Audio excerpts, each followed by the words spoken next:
Boa noite, pessoal. Chegando.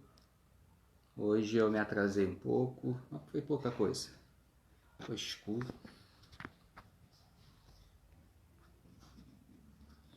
Oi, irmã Beth, a paz. Paz, pastor Lélio, tudo bom? Vou pegar um gancho da sua pregação de domingo. Oi, Aline, sempre presente. Boa noite, irmã Kátia. Só melhor aqui esse negócio da luz. Tampar aqui. Pronto. Melhorou, né, a luz? A paz, irmã Andréia. Madá, tudo bom? Então, meus irmãos, não sei se deu tempo de vocês lerem aí na descrição.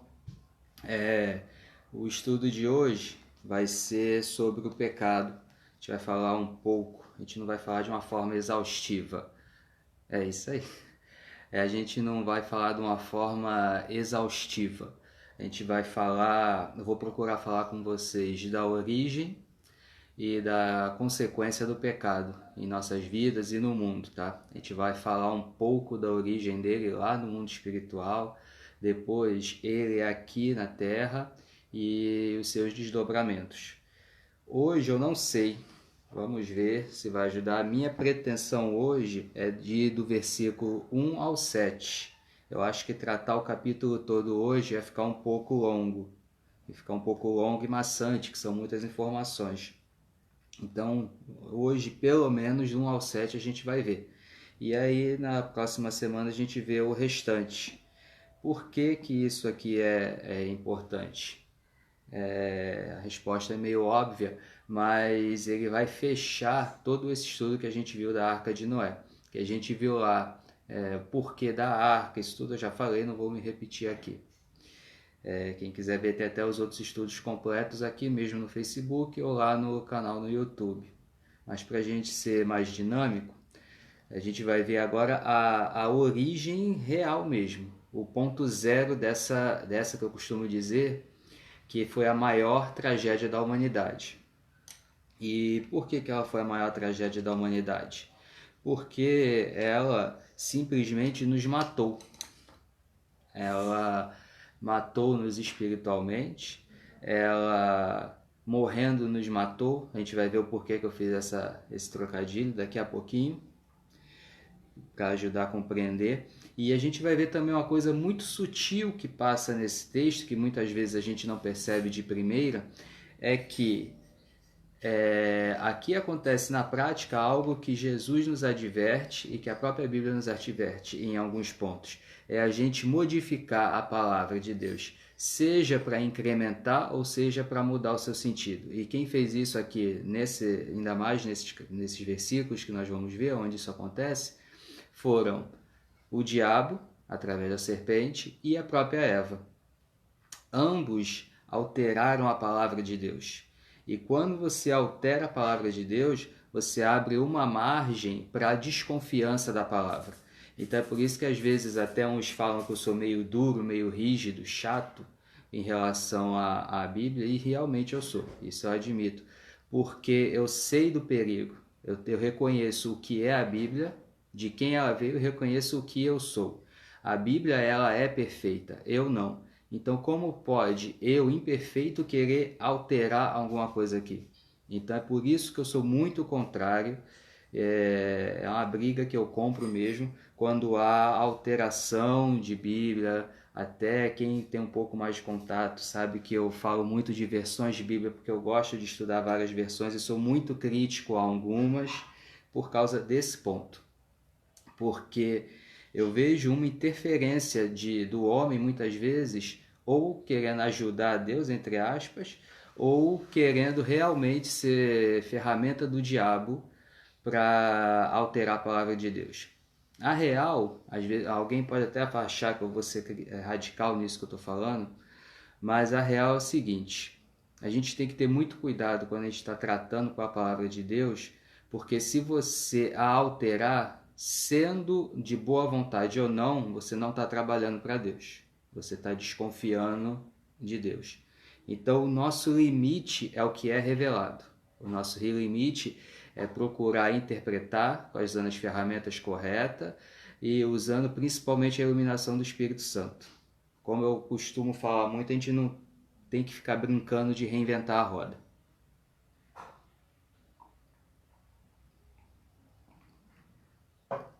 E aí a gente vai fechar essa parte de Gênesis, que o porquê que eu estava trabalhando isso com os jovens e por que isso é tão essencial, porque toda essa parte, todos esses capítulos, eles são tratados muitas vezes até por gente dentro da igreja como mitos. Por exemplo, tem um teólogo que eu até gosto muito, e eu até estava hoje refletindo sobre ele, que é o Karl Barth, que às vezes ele acerta maravilhosamente, mas também quando ele erra com vontade. Karl Barth, por exemplo, ele fala que essa parte de Gênesis 3, ela é uma super história. Isso que ele quer dizer o quê? Quando ele usa esse termo? Ele diz que isso não é uma história real, que não foi algo que aconteceu, foi um mito que apontava para que o homem pecou, mas que ele poderia não ter pecado. Alguma coisa nesse sentido. Como eu não... Biblicamente eu não achei defesa para isso, também não me aprofundei, que também não era o foco desse estudo, que aí quando você vai entrar nisso aí... Boa noite, Paulão. Você vai entrar nisso aí é quando a gente estuda em teologia sistemática algo chamado hamartiologia, que é o estudo em si do pecado. Eu não tenho essa pretensão aqui, nem tenho essa cadeira toda. O que a gente vai fazer aqui, a gente vai ficar longe de ser exaustivo, longe de tratar totalmente o assunto. A gente vai dar uma pincelada, uma noção geral, até para a gente entender a gravidade disso e no momento em que nós errarmos, a gente saber o que está fazendo e pedir perdão de um jeito mais rápido, por assim dizer. Tá? Então vamos começar orando, entregar esse momento, para a gente começar o nosso trabalho aqui com a graça de Deus. Grandioso Deus eterno Pai, obrigado por essa oportunidade, obrigado pela vida de cada irmão aqui que está assistindo e que irá assistir até enquanto esse vídeo estiver na internet, Deus. Que em nome de Jesus, o Deus Espírito Santo venha nos iluminar e nos guiar e nos revele o que Ele quis falar, o que Ele quis passar para nós ao longo desses séculos ao usar Moisés para escrever essas palavras de Deus. Em nome de Jesus, reconheço que sou uma pessoa imperfeita, mas eu sou temente a Ti e estou aqui submisso à Tua vontade, Deus. Em nome de Jesus, guia todo esse momento, todo esse estudo. Amém.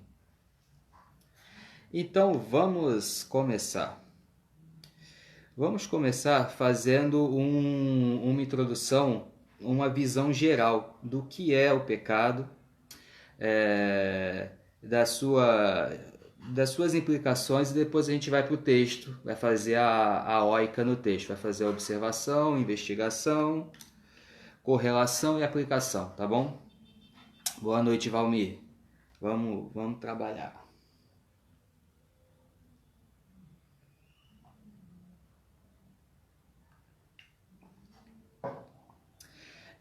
Muito se pergunta onde começou o pecado.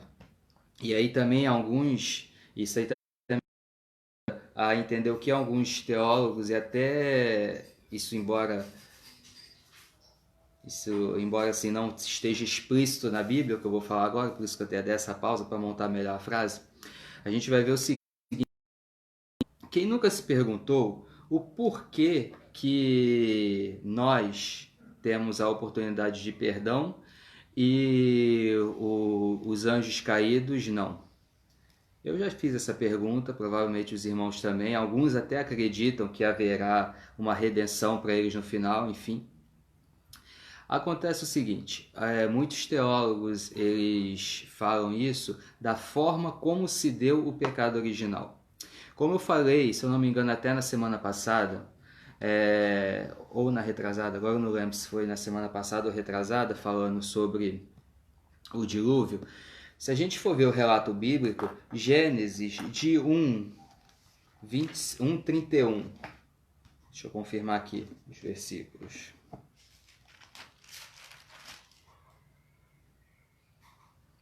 Exatamente, de 1,31 a 2,9,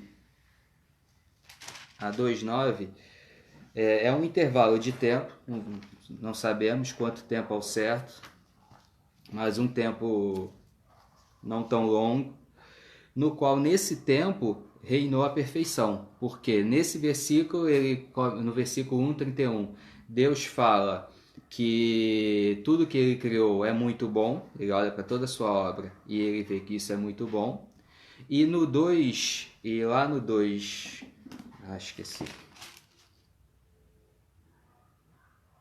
No 2,9 aparece uma novidade no mundo, a árvore do conhecimento do bem ou do mal. O mal por si, ele não existe. Vou tentar explicar isso. Para algo existir, ele tem que ser por si só. Por si só, não quanto à criação, e sim quanto a manter-se, quanto à sua existência. Por exemplo, a bondade, por si só, ela existe. Ela veio de Deus, ela é fruto de Deus, e ela existe sozinha. Ela não precisa de nada, além, claro, tudo que eu falar aqui tem a mão mantenedora de Deus, além da mão de Deus para mantê-la, ok? Já o mal não, para o mal existir é necessário que exista o bom, que exista o bem.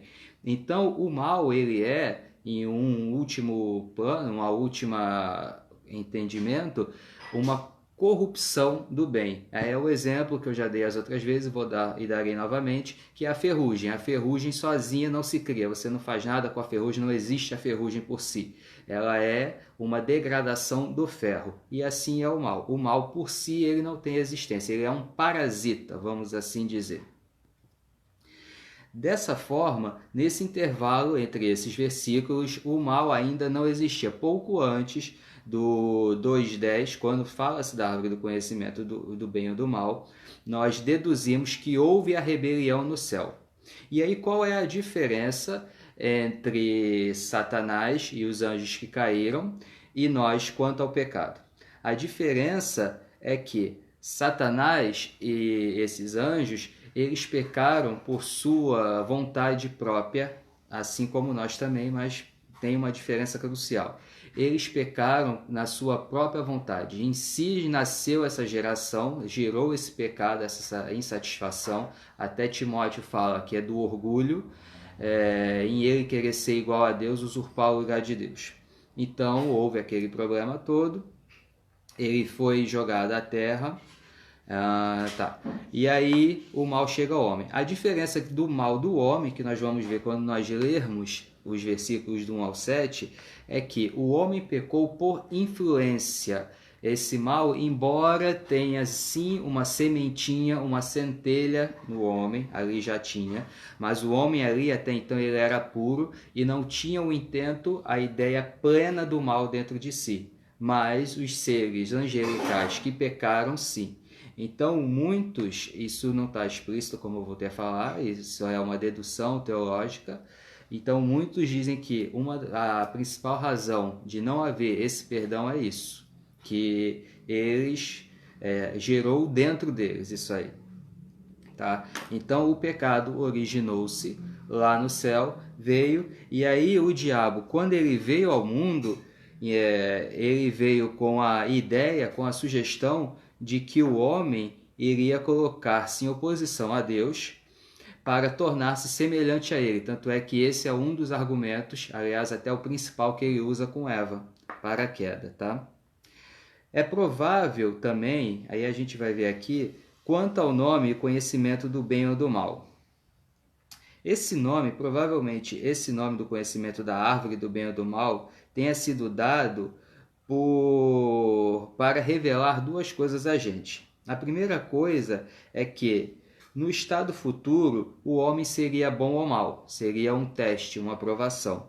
E que se o homem deixaria Deus, ele determinasse o que era bom ou mal, ou se encarregaria de determiná-lo por si e para si. E aí foi quando eu falei lá no início do link com a pregação do pastor Lélio.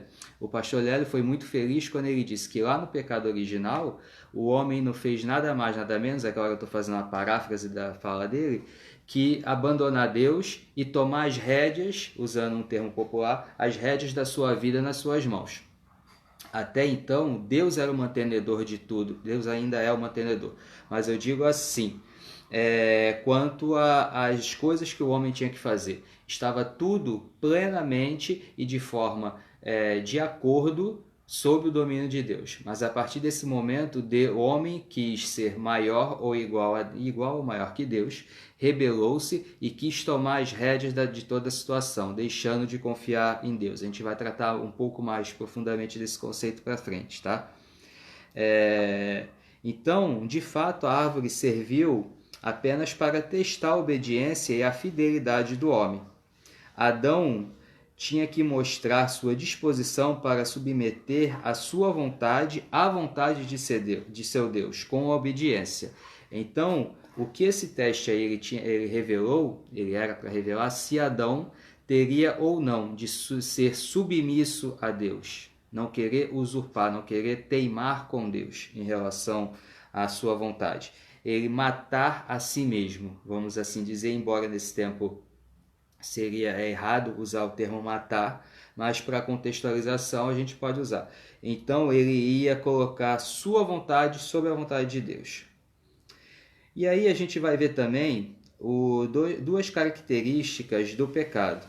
O primeiro é a sua essência e o segundo, a sua materialidade. Quando eu falo em materialidade, é o que ele fez, o que causou, as ferramentas pelas quais ele tomou forma. Tá? Essência, a gente vai tratar aqui da motivação, das ideias e dos sentimentos. E o material, a materialidade do pecado já é a ação em si.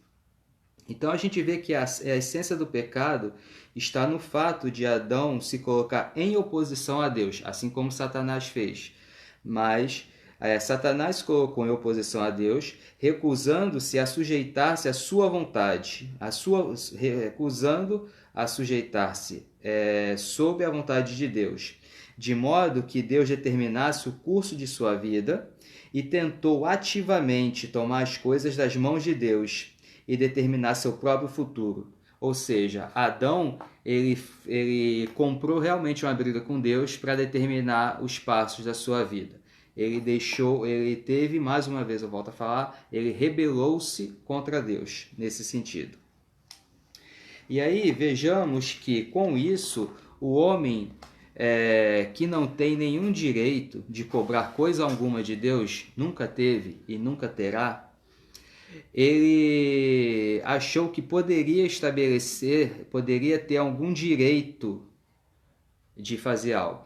Sendo que algum direito ele poderia até ter, não de disputar ou de querer algo de Deus. O direito dele viria pelo cumprimento da condição da aliança das obras, nesse caso aqui. Tá? A aliança das obras aqui era simplesmente cuidar da terra, procriar, cuidar da Eva, em especial, e ser submisso a Deus. Era essa a aliança da obediência. Adão escolheu não ser obediente. Então, quando ele faz isso, ele desliga-se de Deus. Há um rompimento, podemos dizer até eterno.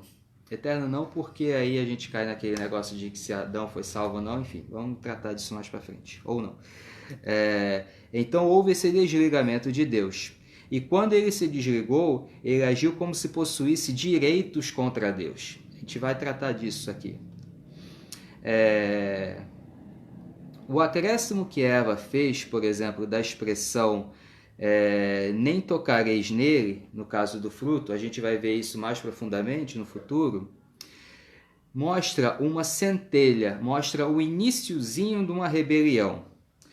Ele transparece essa expressão, não tocareis nele, que Deus não falou, ela transparece uma insatisfação com a ordem dada por Deus em Gênesis 2, 16, 17. Algo como se Deus estivesse invadindo o seu direito, como se Deus, o humano, no seu ego, na sua auto-idolatria, na sua arrogância, sentiu-se invadido, mas isso ainda é muito pequeno, não chega a ser ainda, nesse caso, um pecado, ele é uma centelha do pecado. Tá? Ele julgava essa ordem um tanto abusiva, nós podemos concluir.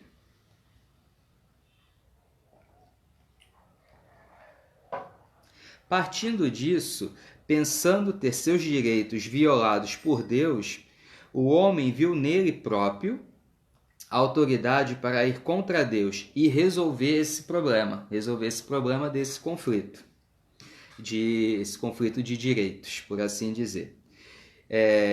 O que explica seu desejo de ser como Deus e a sua dúvida quanto às boas instruções de Deus, quando Deus deu a ordem de não comer a fruta da árvore do conhecimento do bem e do mal.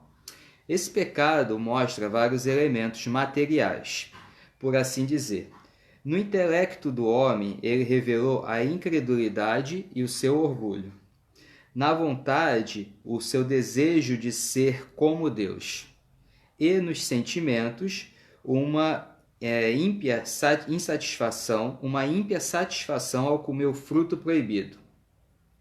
Nós podemos ver isso aqui, uma exposição disso que nós vimos, dessa parte material do pecado, dando uma olhada lá em Tiago 1, 13 e 15. Vou abrir aqui rapidamente para a gente ler. Essa é uma passagem muito conhecidíssima dos irmãos, mas vale a pena que a gente vê que fecha muito com isso aqui que a gente acabou de estudar.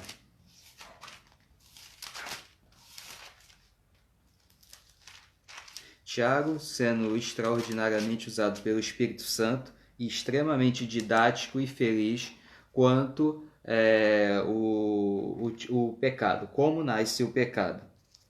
E ele começa assim, no versículo 13. Quando alguém for tentado, jamais deverá dizer, estou sendo tentado por Deus. Pois Deus não pode ser tentado pelo mal e a ninguém tenta.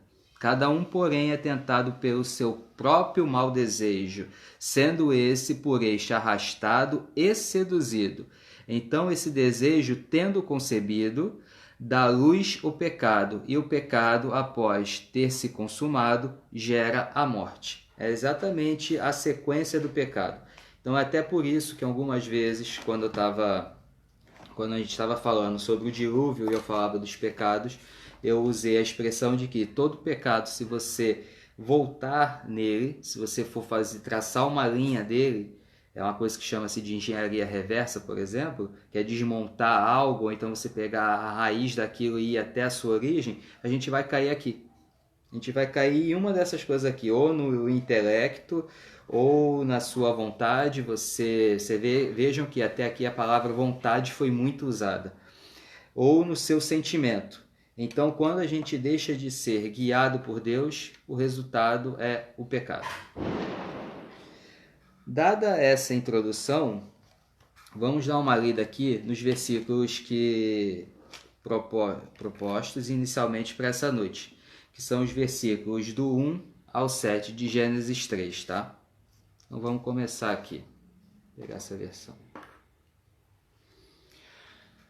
Ora, a serpente era mais astuta que todos os animais do campo que o Senhor Deus tinha feito. E esta disse à mulher, é assim que Deus disse, não comereis de toda árvore do jardim?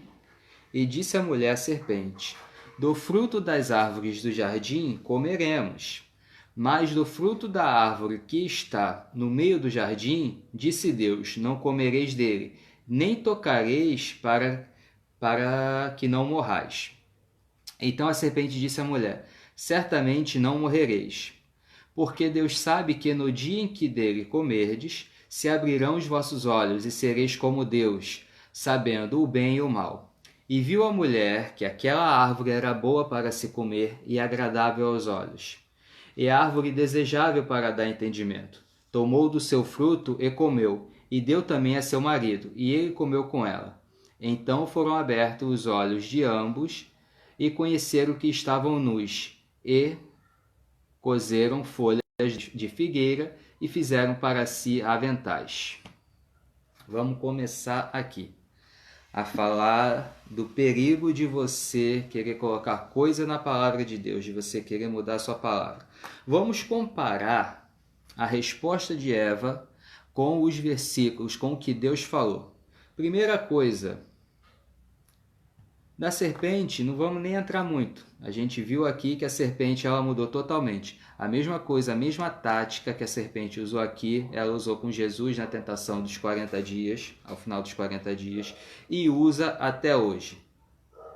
Se Deus assim permitir, a gente ainda vai falar um pouco sobre, a gente vai falar não hoje, mas no futuro, sobre alguns detalhes do nosso tempo que estão fazendo com que estão desrespeitando formas de desrespeitarem a Bíblia e as consequências que a gente tem colhido disso. Mas a gente vê que, de uma forma geral, Satanás continua agindo do mesmo jeito. Meus irmãos, às vezes a gente fica pensando que Satanás ele vai fazer grandes coisas, e ele faz grandes coisas, isso foi prometido. Tanto é que eu tenho uma visão muito... vamos assim dizer, eu tenho muito pé atrás com essa questão hoje em dia de milagres, porque o próprio Jesus, o livro de Apocalipse, nos falam que o diabo ia se vestir de anjo de luz e iria fazer muitos prodígios e milagres. Então eu sou muito pé atrás com isso, não que eu não creia, mas não sou tão empolgado. Mas a principal arma de Satanás, as principais armas de Satanás são o engano. A principal é o engano, por assim dizer. A melhor frase seria essa. A melhor de Satanás, a melhor tática dele, a tática que ele usa até hoje é o engano. E como é esse engano? Primeiramente, desacreditando a palavra de Deus. Ele pega a palavra de Deus, ele torce, tira de contexto, ele muda um adjetivo, ele muda um artigo, ele muda uma palavrinha, ele torce ou ele interpreta de uma forma errada, ou algo muito contemporâneo, muito do nosso tempo. Ele usa a história, as coisas desse mundo para interpretar a Bíblia, quando é o contrário. Isso aí foi até o tema da nossa conferência jovem no ano passado, que é a cosmovisão cristã, que a cosmovisão cristã é justamente isso, é você entender o mundo pelos óculos da Bíblia e não o contrário. Você não pode fazer isso, senão você vai cair no erro. Então, como por exemplo, existem algumas pessoas que usam, por exemplo, a lente marxista para interpretar a Bíblia, ou qualquer ideologia secular para interpretar a Bíblia. Você vai errar se fizer isso. Vai falhar, e a gente vai ver isso aqui. Eva nem tinha nada disso, mas sutilmente ela errou. Ela errou e errou feio. Então nós vemos a primeira atitude, a primeira forma de engano de Satanás é isso, é ir contra a palavra de Deus. A segunda é através disso, de espetáculos, de coisas que atacam de uma forma positiva, que mexem com o nosso emocional, que mexem com o coração, que mexem com as nossas vontades. Vamos ver aqui a materialidade do pecado: intelecto, vontade, sentimento. Então, se essas coisas não estiverem sido revestidas pelo sangue, pelo Espírito Santo, a gente vai cair, tá? Então, óculos bíblico para tudo. Tudo tem que passar pelo crivo da Bíblia. Se aprovado, amém, segue. Se não, joga fora. Então, falamos aqui da forma de engano, e aqui é muito na cara o que Satanás faz, e a sutileza vem nas respostas de Eva. Eva diz que do fruto das árvores do jardim não comeremos, do fruto das árvores do jardim comeremos, e que não comereis nem toqueis. Ok. Jesus estava lá também. Deus falou para Adão o seguinte, versículos 16 e 17 do capítulo 2. E ordenou o Senhor Deus ao homem, dizendo: de toda árvore do jardim comerás livremente. Começa aqui o primeiro problema de Eva. Eva, ela mudou a ênfase, ela mudou a força da expressão de Deus. A mudança, ela é muito notável nisso. O Senhor disse que vocês podem comer de forma livre, vocês podem se satisfazer de tudo. É algo que é absoluto, é um deleite, é uma necessidade. Tudo aquilo, ele fez um contraste. E aí a gente já vê daqui até outra coisa que eu falo muito também, que Jesus ele ensina muito por contraste. E toda a obra do Espírito Santo, ele vai muito nisso, comparação. E aqui ele começa falando que você pode comer de tudo livremente. Tudo que estava lá podia comer, todo tipo de vegetal, fruto, menos aquele em específico. Que ele joga aqui para um infinitivo absoluto, que é uma questão da língua lá, do hebraico, tá? No português nem tem. Mas a mulher omite essa ênfase, ela pega isso, ela descarta e ela diz simplesmente que pode comer. Então percebam como ela diminuiu o que Deus falou. Enquanto Deus foi enfático, enquanto Deus cravou lá, falou que você pode comer de tudo, ela falou, a gente pode simplesmente comer. Então começa aí. Primeira falha de Eva é aí nesse ponto. A segunda e pior, na minha visão, e que o texto aqui demonstra, é ela acrescentar esse nem nela tocareis. E foi isso que Deus falou? Não. Deus falou, mas da árvore do conhecimento do bem e do mal, dela não comerás, porque no dia em que dela comeres, certamente morrerás. E esse certamente morrerás, ele dá um paninho para manga aqui. A gente já vai chegar nele. Primeira coisa, como eu falei há alguns minutos atrás, esse simples acréscimo de Eva, ela nos remete, ela nos indica uma certa insatisfação. Sabe quando você está na conversa e aí você quer ser meio...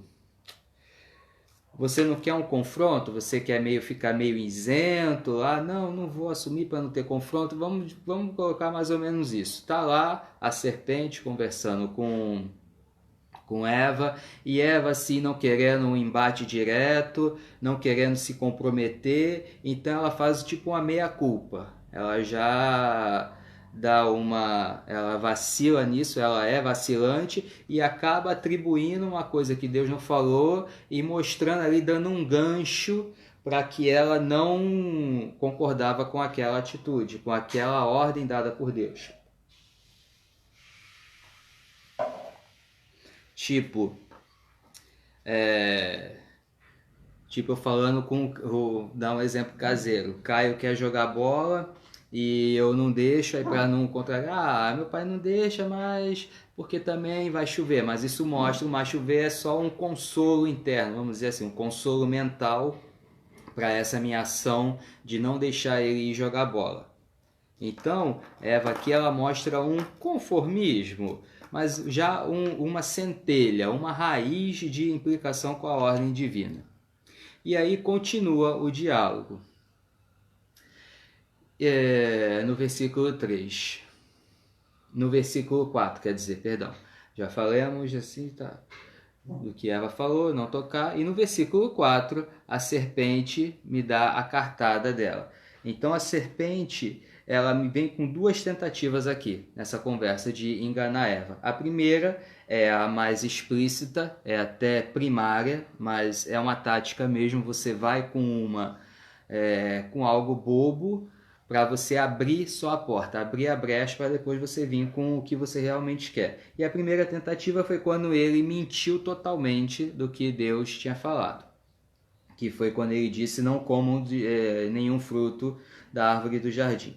E a segunda tentativa, ela é mais sutil, ela é uma tentativa que vai direto ao coração de Eva, que é o versículo 4, quando ela diz o seguinte, ela diz que certamente não morrereis. E aí nós temos alguns ateus, ou então até alguns teólogos liberais, ou então até um irmão que está começando na caminhada, já tem muitos anos de caminhada e não teve uma compreensão plena ainda disso aqui, acredita pela fé, mas tem a dúvida, e eu não estou te condenando por isso, tem a dúvida dessa parte, de que lá fala que certamente morrerás, aqui a serpente diz que certamente não morrerá, no futuro eles comem, mas não morrem. E aí a gente sempre fala que foi uma morte espiritual, realmente foi uma morte espiritual,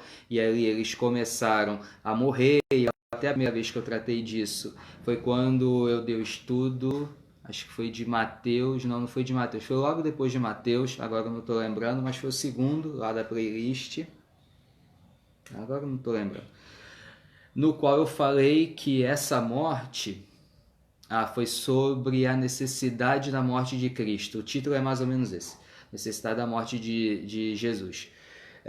E que eu falei que essa morte, ela é o seguinte: quando houve esse rompimento, nós fomos morrendo ao pouco, e isso eu já deixei um gancho para o que eu vou falar hoje. E até usei uma ilustração que o pastor Lélio, há alguns anos, usou lá na igreja. Uma vez, eu vou repeti-la aqui, porque ela é uma ilustração muito útil. Ele estava pregando sobre o pecado e sobre a morte, nessa parte, se eu não me engano era esse mesmo texto, e aí ele pediu, logo após falar da morte, ele pediu para que fosse desligado o ventilador do púlpito. E aí nisso o ventilador, por quase 1 minuto, ainda continuou funcionando, e ele deu aquele exemplo, que a energia vital, não foi exatamente essa palavra, mas que a energia divina, a energia que Deus que mantinha nossas vidas, ela foi retirada. E aí nós fomos vivendo, vamos dizer, por inércia, vamos dizer, pelo movimento que já estava, pelo empurrão inicial de Deus em nossas vidas, nós fomos apenas andando, apenas indo. E essa ilustração do ventilador abriu muito meus olhos, e eu sempre trago a memória quando eu trato desse assunto, porque realmente foi algo de Deus, algo que explodiu minha visão, vamos dizer assim. Louvado seja Deus pela sua vida e por ter te usado naquele dia dessa forma. Mas o texto em si, ele não é ambíguo. A gente não precisa, quando a gente vai ver o texto no original, o sentido no original, a gente não precisa quebrar tanta cabeça. Por quê? Porque se a gente for traduzir fielmente, a gente vai usar uma linguagem que no português não tem, mas no hebraico usa. Esse termo no hebraico, o mais correto, a sua tradução seria morrendo, morrerás. Só que, imagina você botar isso na Bíblia. Isso aí não cabe no português, isso ia ter muito conflituoso. Seria, ou então, como tem na King James, uma observação na King James 1611, que é dizendo, morrendo tu morrerás. Porque o que Deus falou ali era exatamente isso, não seria uma morte instantânea. É que, a partir do momento, se eles fizessem aquilo, eles iam morrer aos poucos. É isso que a expressão diz. A expressão, ela nos aponta para uma morte futura, não imediata, mas uma morte líquida e certa, como se diz de dívida. Ela é uma morte aos poucos, uma morte lenta, em que você vai decaindo. E é justamente o que aconteceu. E a gente viu muito isso lá na questão do dilúvio. A queda abrupta que tem na quantidade de anos na idade das pessoas que vivem pós-dilúvio, ok? Então, a questão é essa. O mais correto, o sentido literal dessa expressão do versículo 17, certamente morrerás, ela está correta, mas o seu lá, original, a sua raiz é isso, morrendo morrerás. E isso eu não estou condenando a tradução. Ela é muito problemática você trazer qualquer coisa de uma língua para outra. Você nem sempre consegue colocar aquela expressão literal, mas a tradução ela é ok, ela está certa, mas ela causa esse tipo de dúvida. Então espero ter esclarecido essa questão, tá? Então, quando esse metido inteligentão fala, mas a Bíblia disse que ia morrer e não morreu. Aí vocês expliquem, não, abençoado, futuro filho de Deus, ou ainda é filho de Deus. Não, meu irmão, quando for um irmão devoto. Aí você tem mais.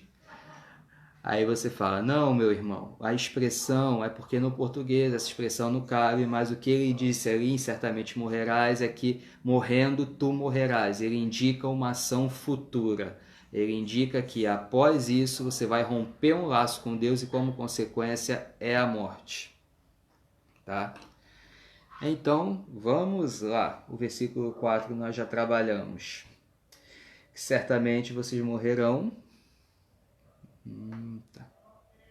A serpente, ela fala, certamente não morrereis. E aí vem a parte problemática, onde se a gente fosse ver uma ilustração, a fumacinha preta estaria brotando no coração de Eva. O versículo 5 ele nos diz o seguinte, a serpente ainda falando com a mulher. Porque Deus sabe que no dia em que dele comerdes, se abrirão os vossos olhos, e sereis como Deus, sabendo o bem e o mal. Vamos parar aqui um pouquinho para uma implicação disso aqui. O diabo é muito sutil, e ele aqui usa mais uma artimanha sua. Quando ele me vem com essa expressão, falando que Deus sabe que no dia sereis como Deus, sabendo o bem e o mal, ele quer colocar para Deus uma coisa que hoje nós sabemos, um conhecimento prático do mal. Perceba a sutileza demoníaca. Vou até repetir. E sereis como Deus, sabendo o bem e o mal. Deus, ele conhece o mal? Ele conhece o mal, mas não como nós conhecemos. O mal, ele tem duas coisas. Ele tem o mal moral, que é a inclinação a fazer o que é errado, é a rebelião, é você, numa definição, que é pecado. O pecado é a transgressão da lei de Deus, de uma lei ou do preceito de Deus. Ok? O que é um preceito? É uma vontade, mas não é a vontade decretiva, não é um decreto de Deus. Não é algo que Deus falou que vai acontecer e vai. Ele é um preceito. Por exemplo, os 10 mandamentos são preceitos de Deus. Tem lá, não assassinarás. Deus não quer que haja assassinato, mas existem até hoje e existirão até a volta de Cristo. Então, isso é um preceito. É uma lei que pode ser quebrada pelo homem.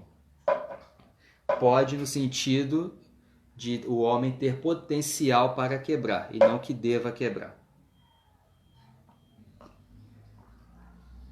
Uma coisa é você poder, outra coisa é você dever fazer algo.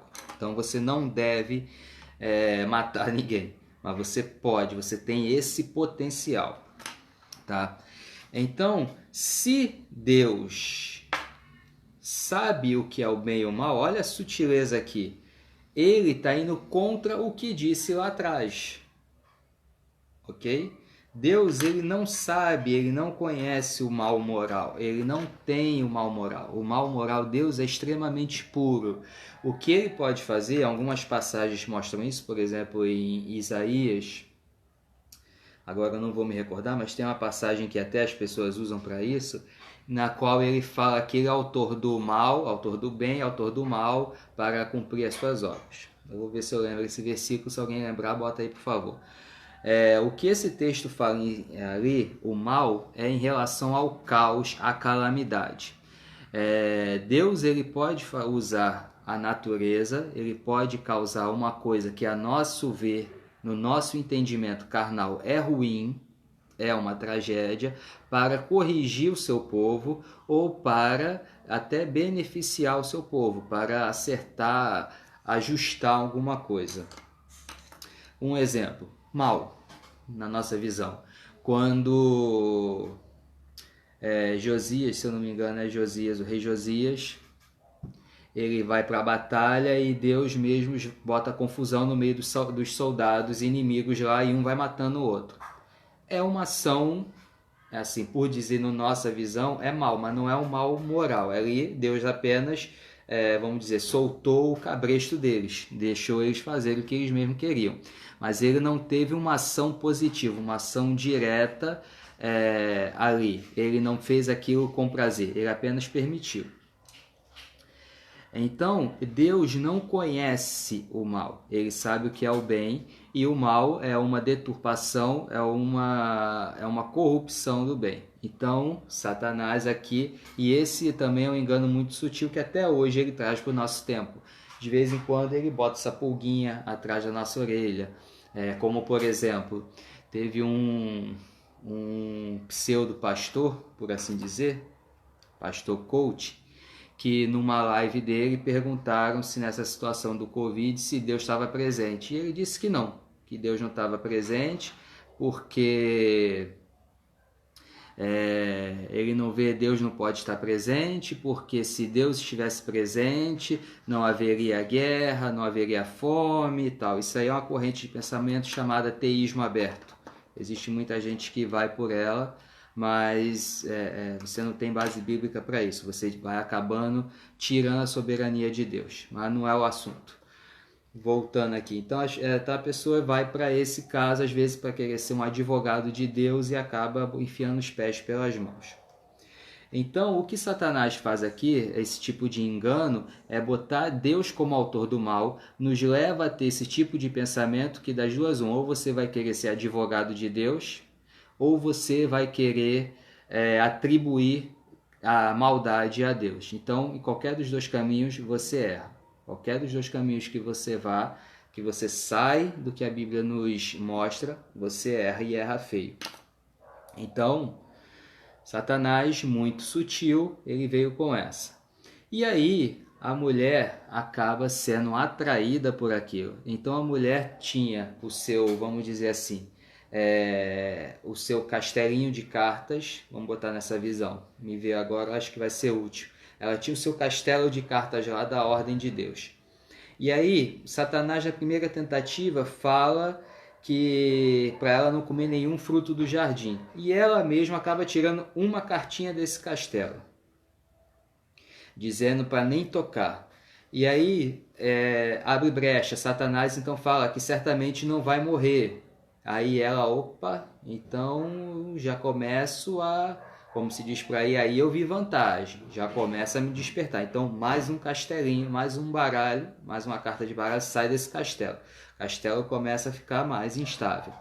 E aí Satanás me vem com a cartada final, dizendo que Deus sabe o bem e o mal. Então, opa, mais uma cartinha. O edifício já está quase no chão, o castelinho de carta já está quase desmoronando. E aí vem a cartada final, que aí é a fumacinha que eu falei. Quando a mulher ela dá ouvido à sua vontade, ela dá ouvido ao seu coração,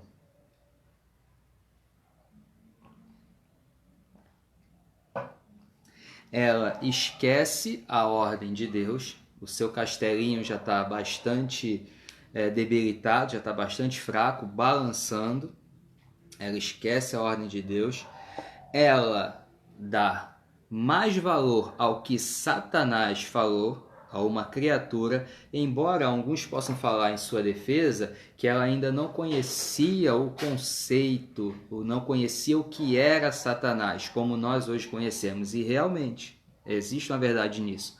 Tanto é que a Bíblia, ela é revelação progressiva, se você for ver a figura de Satanás mesmo, ela vem aparecer mais em Jó, de Jó para frente, e mesmo assim no Antigo Testamento, é uma figura meio apagada.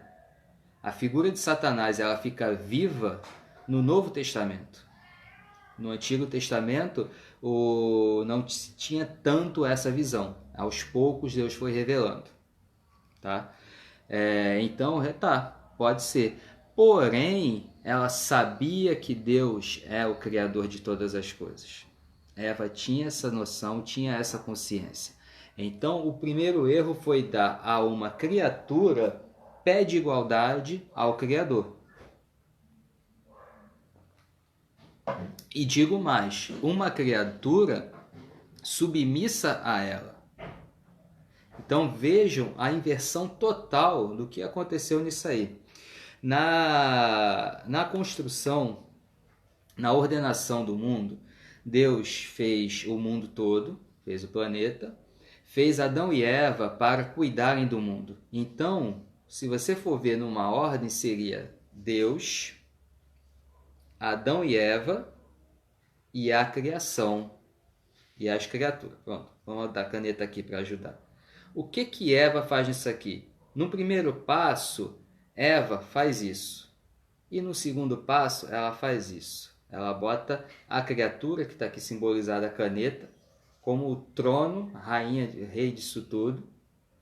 ela abaixo da criatura a qual ela deveria mandar e Deus abaixo disso tudo. Ela não bota nem em pé de igualdade. Isso, Adão é mais culpado do que isso. A gente vai tratar mais na semana que vem. Mas a gente já está perto da conclusão de hoje. Porque o pecado foi de ambos, tá? Mas a carga é de Adão. A maior culpa é de Adão. Embora Eva tenha cometido a primeira ação, a culpa recai sobre Adão, tá? Isso a gente vai tratar, como eu torno a falar, na próxima semana. Vocês devem estar agora se perguntando... Tá aqui, filho. Espera aqui um momento só. Pode tirar. Não, mas tá bom. Já estou perto de acabar, enfim. Voltando à linha de raciocínio aqui. Nessa questão do pecado, a gente está vendo muita figura de Eva, que ela foi o primeiro agente, foi a primeira pessoa. Mas a gente vê a primeira pessoa a cometer o ato. Mas a gente vai ver para frente, e a gente vai tratar isso na próxima terça, que toda a responsabilidade é de Adão. E a gente vai ver o porquê na próxima semana. Mas por enquanto vamos tratar só com Eva, que ela foi o primeiro agente a cometer o pecado. Então, Eva fez isso tudo, ela inverteu toda essa ordem criacional, tudo que Deus colocou, tudo o que Deus planejou, Eva jogou para o espaço, colocou a sua vontade e nisso ela deu mais ouvidos, como eu tinha falado, a uma criatura. Botou a criatura superior a ela e Deus inferior. Então ela ouve o seu coração, o seu intelecto e o seu sentimento. E a partir daí existe uma similaridade muito grande com o que nós vimos no início com Tiago, lá em Tiago 1, 13 a 15, se eu não me engano. Então você vê aqui o versículo 6, vamos devagar. E viu a mulher que aquela árvore era boa para se comer. Ao ver isso, os seus olhos aguçou o seu sentido. Ela jogou fora tudo que Deus tinha dito, ela esqueceu, ela abriu mão de comer todo tipo de árvore, tudo que existia lá para essa em específica. Os seus olhos se fecharam, se voltaram para ela. A sua vontade foi para ir para contra Deus, tá? Ela, nesse momento que ela vê o fruto proibido, ela vê que ela era boa para comer, agradável aos olhos, deixou-se enganar pelo que a sua mente, pelo que o seu intelecto via, esqueceu, não botou Deus como a seu óculos para enxergar as coisas. Desejável para dar entendimento, link lá com o versículo 5, com que a serpente disse, o seu entendimento, conhecer o que Deus, ser igual a Deus ou ser maior do que Deus, e tomou o fruto e comeu. E deu também ao seu marido, que ele comeu com ela. Vocês conseguem perceber a bagunça que Eva fez na ordem dada por Deus? Vocês conseguem perceber que não foi simplesmente comer um fruto? Até porque a fruta em si, ela não tinha pecado nenhum. Ao contrário do que às vezes ficam pensando, que foi a maçã, foi isso, foi aquilo. O problema ali não era o fruto, minha gente. A fruta em si não era o problema. O problema foi a ação, foi o teste. Eles foram reprovados no teste de desobediência. A fruta, ela é apenas a ilustração, a ação final. Mas o fruto em si não tinha nada de mágico, nada. O problema todo foi a ação de ir contra Deus. Tá? Então a gente pode ver isso que às vezes nós nós criamos ídolos de papel, ídolos objetos. Às vezes nós temos um carro, um telefone ou algo similar que é boa para se usar de forma excessiva, que é agradável aos nossos olhos e desejável de estar ali, desejável para dar entendimento. Então Eva, depois de chegar a toda essa conclusão, ela comeu e deu também ao seu marido, que comeu com ela. E aí Adão chega nessa nessa situação aqui no relato bíblico, e a gente vai tratar dele mais na semana passada. Vai tratar na semana que vem. E o versículo 7, a gente conclui no versículo 7 que então os olhos foram abertos e viram que estavam nus. E aí eles fazem lá, a versão aqui diz aventais com folha de figueiro. Deixa eu ver aqui um negócio interessante que eu tinha separado. Tratando um pouco mais dessa parte.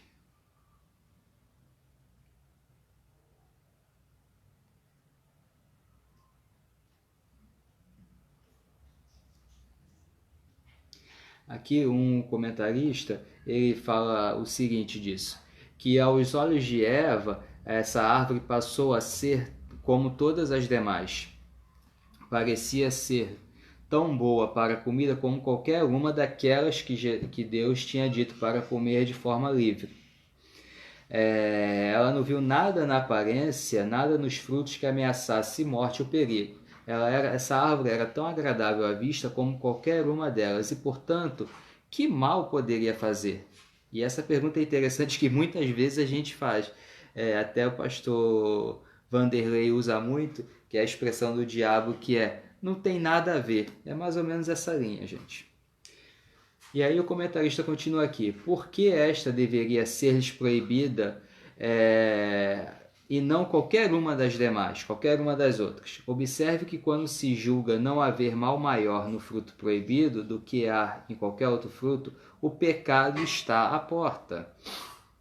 E Satanás logo ganha o dia. Ou melhor, talvez essa árvore parecesse ela a melhor para ser comida, a mais agradável a ser vista e mais nutritiva para o corpo.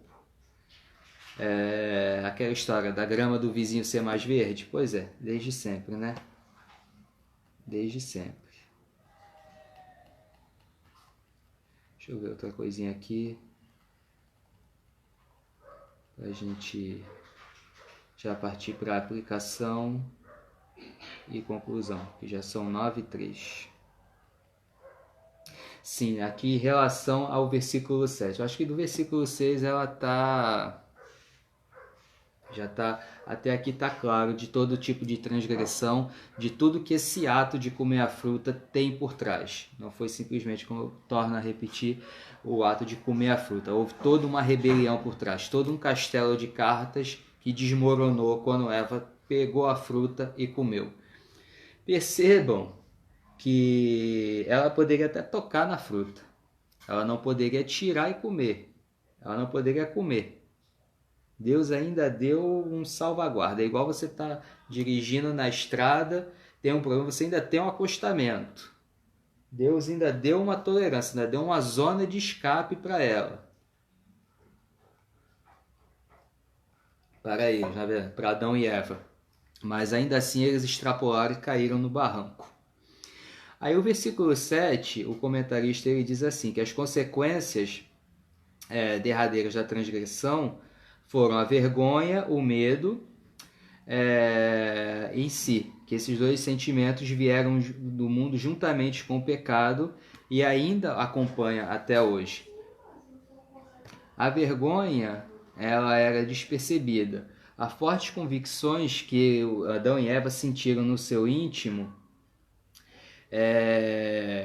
a sua nudez, que eles estavam totalmente ali desprotegidos, que estavam sem nada para esconder a sua verdadeira, o seu corpo, esconder os seus órgãos e tal. E isso só veio à luz com essa maldade, com a questão do pecado. Diz aqui também que os olhos deles mas com os olhos deles não aconteceu assim. Nem isso se refere a algum progresso conseguido através de conhecimento verdadeiro. Mas essa visão deles de se verem nus, ter essa consciência, foi do que os seus corações foram feridos com o pecado, com o que eles tinham feito. Agora, quando era tarde demais, eles viram a tolice que é comer o fruto proibido. Eles viram da felicidade da qual eles tinham caído e a infelicidade que agora eles tinham conquistado. E aqui uma coisa que me chama a atenção é que até nessa aqui, isso a gente vai ver na próxima semana, eles foram até incompetentes para resolver esse problema. Mas vou tratar disso um pouco na aplicação. Já falei muito, já me estendi muito. Então, resumão de hoje. Resumão é que Satanás, ele age e vai agir até a volta de Cristo da mesma forma, desacreditando a palavra de Cristo. Esse é o principal. O principal engano dele é esse. Indo contra a revelação, a santa inerrante revelação de Deus. Ele quer botar dúvida, ele quer botar erro onde não existe, quer trazer confusão. O segundo ponto, não vamos nos esforçar para não cair no pecado de Eva, não querer ter amizade com o mundo. É uma aplicação aqui que ela quis ser amigável à serpente, ela tinha que rechaçar logo, mas não, ela deu trela à serpente, ela quis ser amigável, acrescentando que nem nela tocareis, quer dizer, Deus não falou nada, e ali ela diz que se até se tocasse na planta ela ia morrer. Então, nisso ela mostra, o que a gente pode aplicar hoje, é a gente ser amiguinho do mundo. Tiago até ele condena isso, ele fala muito claramente isso, eu não me engano no capítulo 3, senão vocês leiam, 4 capítulos, é coisa rápida, a carta de Tiago é muito boa. Então, essa questão de amizade com o mundo, a gente vê nisso aqui. A outra coisa que a gente vê, que a gente pode aplicar para a nossa vida, acreditar sempre na palavra de Deus, não colocar a palavra de criaturas, que isso é idolatria. A idolatria é algo muito maltratado nos nossos dias da seguinte forma. A gente pensa que idolatria é você idolatrar um objeto, o objeto em si, mas não é uma estátua ou uma imagem. Idolatria, você pode ter idolatria de uma pessoa, você pode ter idolatria de um outro objeto qualquer, você pode ter idolatria de um sentimento, você pode ter idolatria de uma idolatria intelectual. Por exemplo, falando em idolatria, isso aí dá pano para manga, é um tema para a gente tratar futuramente, quem sabe. Deuses do nosso tempo. Ídolos do nosso tempo são o amor, que na minha opinião é o mais forte, tudo se pode fazer desde que seja amor. A ciência, é o Deus ciência, se a ciência diz, mesmo que tenha 1001 buracos, mas se algum cientista, alguma autoridade disse aquilo é real. O Deus eu, se o meu sentimento, se aquilo me faz feliz é bom, e por aí vai. Então nós temos vários ídolos. O meu carro, uma pessoa, o seu cônjuge ou namorado também podem ser ídolos. Então toda vez que você sobrepuja, você bota algo acima de Deus, você dá mais valor à palavra de alguém, à palavra de Deus, ou mais importância, você está caindo em idolatria. É um erro também, outra aplicação para os nossos dias. Não confiar plenamente, cegamente e totalmente em nossos sentimentos e corações. Em Jeremias isso nos é avisado, 17:9, se eu não me engano. Jesus fala também num embate lá com os fariseus, que a gente deve guardar, que o que envenena o homem é o que vem de dentro, e que toda maledicência vem do coração. Então, não se fiem, não acreditem plenamente no seu coração. Se o seu coração falar algo que for contra as Escrituras, é erro. As Escrituras, a palavra de Deus inerrante é o nosso fiel, é o fiel da balança. O que mostra a direção certa são as Escrituras, não o que a gente sente ou o que a gente acha. Se o que a gente sente, o que a gente acha, for de acordo com o que está escrito, ok, vai em frente. Se for contrário, não vai. Foi justamente o que Eva fez aqui. Ela ficou simplesmente apoiada na palavra da serpente, da criatura a qual ela deveria dominar, e em seus sentimentos. Então, aplicações para o nosso dia é isso. Fruto da idolatria é a gente não querer ser mais que Deus, não querer usurpar o lugar de Deus, não querer acrescentar as coisas que são ditas por Deus. Tá? Deixa eu ver mais alguma coisa aqui.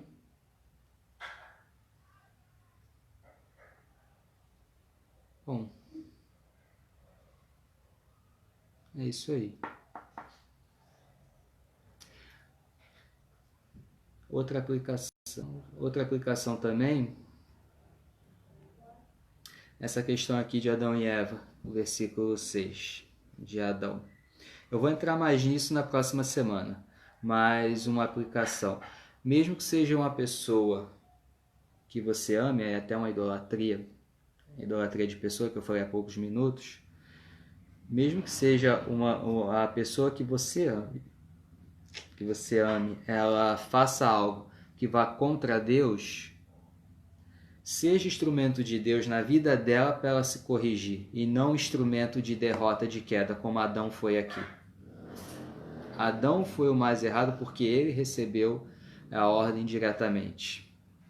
Então Adão, ele não tinha nada que comer o fruto. Ele tinha que fazer Eva recobrar a sua sanidade, porque é loucura realmente, se a gente for ver, é loucura você ir contra Deus, contra o Deus infinito. Então a função de Adão ali era resgatar Eva e não jogar ela, não afundar ela nesse precipício e não ser um agente ativo dessa tragédia, que, como eu falei no início, que é a maior tragédia da humanidade. Então, irmãos, por hoje é isso, por hoje é só. Alguma questão, alguma dúvida, se tiver, bota aí no comentário. Se não, a gente vai fazer uma oração para encerrar. E na próxima semana a gente continua.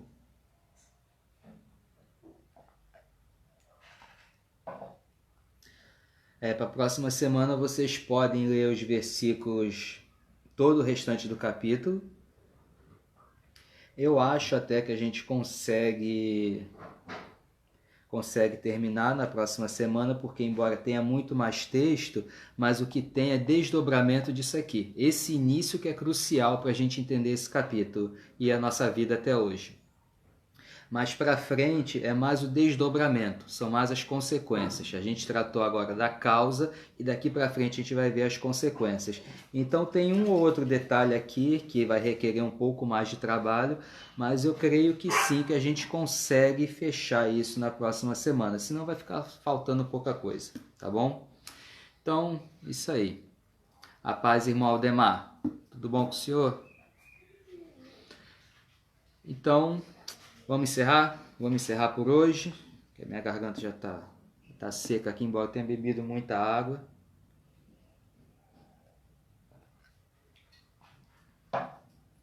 Então vamos orar. Grandioso Deus e amado Pai, agradecemos esse momento em que estivemos juntos virtualmente. Nossa vontade não era essa, nossa vontade era estar juntos fisicamente, Deus. Pedimos que em nome de Jesus o Senhor venha abreviar esse momento, mas que seja feita a Tua vontade acima de tudo, pois ela é boa e perfeita e agradável, mesmo que nós não a compreendamos. Que o Senhor mova nosso coração em direção à Tua vontade, Deus. Estudamos hoje, Pai, a causa disso tudo que nós sofremos, até do próprio Covid, Deus. Que se não fosse o pecado no homem, a terra não seria amaldiçoada, não seria um instrumento de punição ao homem. Mas nós sabemos que em tudo temos que dar graça e que nós vivemos num mundo que foi banhado pelo Teu sangue, que está em rendição, em processo de redenção pela tua morte e ressurreição, Deus. Agradecemos por isso, agradecemos por esse grande sacrifício. Vimos que o ser humano ele traiu Deus, ele foi da forma mais baixa, ele subverteu toda a ordem, ele foi idólatra, ele colocou uma criatura acima de Deus, ele tirou Deus como mentiroso, como falso, como errado. Mas ainda assim, nós temos mais para frente a promessa inicial, a promessa de que o fruto vindo da mulher ia pisar a cabeça da serpente, Deus. Glórias ao Teu nome por essa misericórdia e por essa graça, Deus. Nós vimos que nós não merecemos nada. Nós vimos que nós tínhamos tudo e jogamos tudo fora em nome de um desejo. Então, que em nome de Jesus isso fique vivo em nossas mentes, em nossos corações, para que nós possamos, Pai, pedir em nossas orações que o Espírito Santo traga os nossos pecados ocultos à tona e que nós possamos pedir perdão e arrependimento deles, Deus. Que em nome de Jesus o Senhor cuide de cada irmão que está aqui, que está nesse momento, vendo ao vivo, e nos que assistirão no futuro, Pai. Em nome de Jesus, ilumine nossas mentes, para que nós possamos entender mais da Tua Palavra, Deus, e que possamos praticá-la. Cuida também, Pai, de nossas famílias, para que essa situação, mais uma vez eu peço, venha ser logo resolvida e que não apenas possamos voltar para a nossa igreja, mas que possamos também voltar a uma vida o mais próximo do normal ou normal, Deus. Que em nome de Jesus sustenta-nos e nos traga esperança, renova a nossa esperança diariamente. Amém. Obrigado a todos que estiveram até agora. Hoje foi longe. E não esqueçam, estejam orando pela liderança da igreja, estejam orando um pelos outros. Orem, por favor, por mim, que estou aqui na terça, pelo pastor Lélio, na quarta, pelo pastor Vanderlei, na quinta, pelo presbítero Paulo, na sexta, pelo presbítero Wagner, no sábado, e pelos pastores novamente no domingo, para que nós continuemos seguindo esse caminho, nós continuemos submissos à vontade de Deus, que a gente dê liberdade ao Espírito para agir através de nós, tão falhos e pecadores, mas que ainda assim a gente acha a graça e consegue ser edificado junto com vocês nesses momentos, tá bom? Obrigado por tudo, gente. Até semana que vem. Ah, sim, acabei de ser lembrado. Semana passada a Elinéia falou da campanha do Quilo, para a gente reativar isso. Os jovens até estão fazendo um movimento em relação a isso, um movimento bem legal, mas não só eles, senão vai ficar pouco. Que seja toda a igreja, então, por favor, entre em contato com a irmã Palmira ou com a Elinéia, para poder ver porque ela é dividida por classe. Eu perdoo a irmã Palmira, que eu não lembrei, eu tinha que ter pego a lista, mas eu lembro que cada classe ela tinha os mantimentos. Então, por favor, entre em contato com a irmã. Ah, tá, eu fui lembrado aqui que o Valmir postou no Facebook. Perdão, Valmir. No Facebook da igreja, tá lá. Eu vou ver até se eu coloco ele como fixo, para já ser a primeira coisa, tá? Então a relação tá lá. Façam contato com a irmã Palmira, torna a dizer, e vamos nos ajudar, tá bom? Sejamos corpo de Cristo. Sejamos corpo de Cristo no sentido de agir conforme ele iria agir, tá legal? Vamos ajudar uns aos outros. Então é isso. Obrigado por tudo. Deus esteja com vocês e até a terça. Peraí, deixa eu ver aqui. Ah, tá. Deixa eu ver aqui se tem mais uma coisa que passaram nos comentários aqui.